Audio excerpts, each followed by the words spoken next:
شام کے 5 بجے ہیں۔ السلام علیکم، یہ ریڈیو پاکستان ہے۔ رضوانہ مہتاب سے خبریں سنیے۔ اہم خبروں کا خلاصہ۔ وزیراعظم نے گوادر اور گلگت بلتستان کے لیے بجلی کے منصوبوں کی منظوری دے دی ہے۔ انڈونیشیا کے صدر پاکستان کے 2 روزہ سرکاری دورے پر اسلام آباد میں ہیں۔ نائب وزیر اعظم نے پاکستان اور چین کے درمیان سفارتی تعلقات کی 75ویں سالگرہ بھرپور انداز میں منانے پر زور دیا ہے۔ اور کل جماعتی حریت کانفرنس نے کہا ہے کہ بھارتی حکومت کے ظالمانہ ہتھ کنڈے کشمیریوں کو ان کے حق خود ارادیت کی منصفانہ جدوجہد ترک کرنے پر مجبور نہیں کر سکتے۔ اور اب خبریں تفصیل کے ساتھ۔ وزیراعظم محمد شہباز شریف نے گوادر اور گلگت بلتستان کے لیے بجلی کے منصوبوں کی منظوری دی ہے۔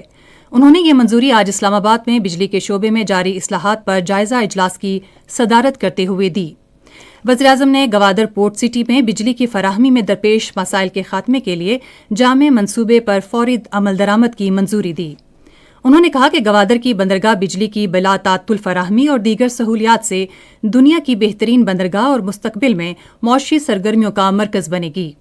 وزیراعظم نے کہا کہ 100 میگا واٹ شمسی توانائی منصوبے سے گلگت بلتستان میں ماحول دوست توانائی کی بلا تعطل اور مستحکم فراہمی کو یقینی بنایا جائے۔ وزیراعظم نے کہا کہ وفاقی حکومت گلگت بلتستان میں صنعتی سرگرمیوں کے فروغ، سرمایہ کاری اور معاشی ترقی کے لیے تمام ضروری اقدامات کر رہی ہے۔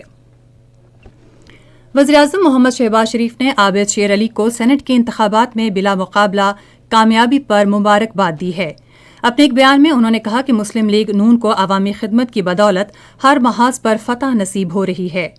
وزیراعظم نے کہا کہ عابد شیر علی پارٹی کے سرگرم رہنما ہیں اور انہوں نے گزشتہ ادوار میں عوامی خدمت سے اپنا نام بنایا۔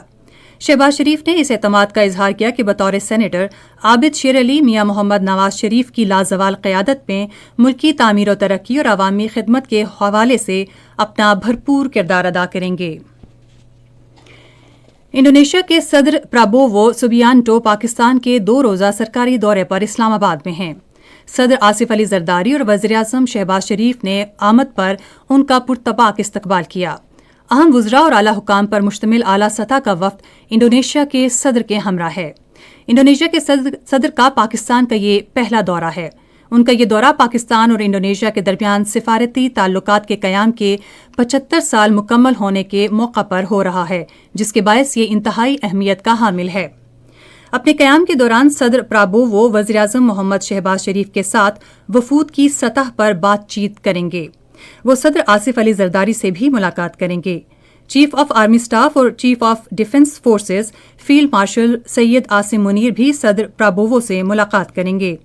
دورے کے دوران کئی مفاہمتی یادداشتوں پر بھی دستخط متوقع ہیں۔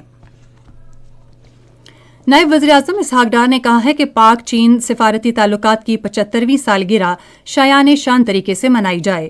انہوں نے یہ بات پاکستان اور چین کے درمیان تمام شعبوں میں جاری تعاون کا جائزہ لینے کے لیے آج اسلام آباد میں ایک اجلاس کی صدارت میں کہی۔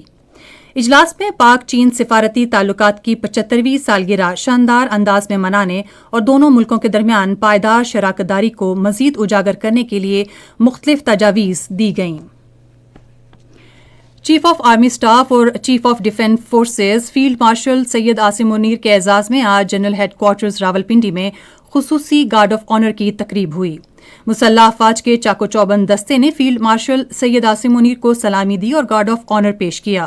انہوں نے گارڈ آف آنر کا معائنہ بھی کیا۔